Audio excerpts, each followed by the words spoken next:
Ang naging paraan po ng pagpili namin sa aming mga miyembro, una, nagkaroon po ng panawagan sa aming lokal, nagkaroon ng audition, at pumili ang aming mga organista kung sino ang maaaring makasali sa choral competition.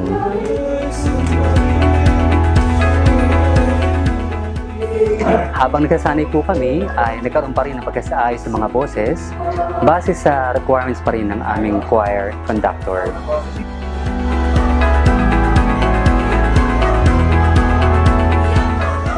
Schedule po ang pinakamahirap na ayusin sa lahat ng pagsasanay.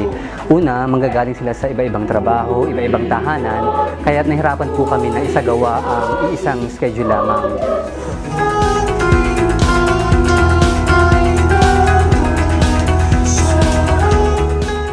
Nagkaroon po kami ng sectional na pagsasanay upang mas lalo naming matutukan ang bawat boses.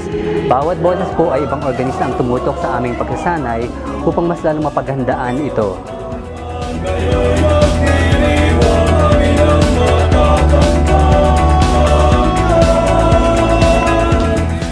Ang uniform po na aming napili ay kulay asul na siyang kulay ng aming lokal sa iba't ibang okasyon. Kaya ito na rin po ang aming piniling kulay. Ito po ay pinatahi namin sa Pilipinas bilang paghahanda sa okasyon. At sinisiguro po namin na ito ay nababagay sa lugar na pagdarausan ng ating competition. Sa kabuuan, tunay na pinaghandaan, pinagsikapan ng aming choir ang kompetisyong ito. Kaya't mga kapatid sa buong Qatar, kami po ay galak na ipakilala sa inyo ang Nasser Choir.